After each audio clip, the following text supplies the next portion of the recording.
हरियाणा सरकार ने अपने आधिकारिक संचार में शब्द गोरख धंधा लफ्ज के इस्तेमाल पर रोक लगा दी है, जिसका इस्तेमाल आमतौर पर अनैतिक कामों का वर्णन करने के लिए किया जाता है। एक आधिकारिक बयान के मुताबिक गोरखनाथ समुदाय के एक प्रतिनिधिमंडल के मुलाकात किए जाने के बाद मुख्यमंत्री मनोहर लाल खट्टर ने इस संबंध में फैसला लिया है। प्रतिनिधिमंडल ने खट्टर से इस शब्द के इस्तेमाल पर प्रतिबंध लगाने का आग्रह किया। ये शब्द संत गोरखनाथ के अनुयायियों की भावनाओं को आहत करता है। मुख्यमंत्री मनोहर लाल खट्टर ने कहा कि गोरखनाथ संत थे और किसी भी आधिकारिक भाषा, भाषण या किसी भी संदर्भ में इस शब्द का इस्तेमाल उनके अनुयायियों की भावनाओं को आहत करता है। इसी वजह से अब इस शब्द के इस्तेमाल पर रोक लगा दी गई है। इस शब्द को आमतौर पर हर कोई इस्तेमाल करता है। पूरे राज्य में अब गोरख धंधा शब्द के इस्तेमाल पर बैन लगाने का फैसला हुआ है।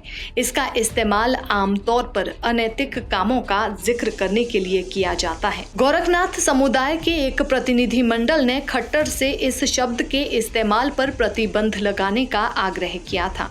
गोरखनाथ एक संत थे और उन्हें समर्पित एक मंदिर सोनीपत से 20 किलोमीटर दूर गोर्ड गांव में बना हुआ है। इससे पहले गोरख धंधा शब्द को बैन करने की मांग यूपी और राजस्थान जैसे राज्यों में भी उठ चुकी है।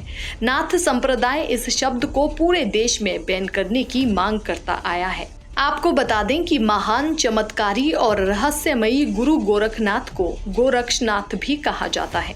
इनके नाम पर एक नगर का नाम गोरखपुर और एक जाति का नाम गोरखा है। गोरखपुर में ही गुरु गोरखनाथ समाधि स्थल है। यहाँ दुनिया भर के नाथ संप्रदाय और गोरखनाथ जी के भक्त उनकी समाधि पर माथा टेकने आते हैं। इस समाधि मंदिर के ही महंत अर्थात प्रमुख साधु हैं महंत आदित्यनाथ योगी। गोरखनाथ जी ने नेपाल और भारत की सीमा पर प्रसिद्ध शक्तिपीठ देवी पाटन में तपस्या की थी। उसी स्थल पर पाटेश्वरी शक्तिपीठ की स्थापना हुई। भारत के गोरखपुर में गोरखनाथ का एकमात्र प्रसिद्ध मंदिर है। इस मंदिर को यवनों और मुगलों ने कई बार ध्वस्त किया, लेकिन इसका हर बार पुनर्निर्माण करवाया गया। 9वीं शताब्दी में इसका जीर्णोद्धार किया गया था, लेकिन इसे 13वीं सदी में फिर मुस्लिम आक्रांताओं ने ढा दिया था। बाद में फिर इस मंदिर का निर्माण किया गया और साधुओं का एक सैन्य बल बनाकर इसकी रक्षा करने के लिए लगाया गया।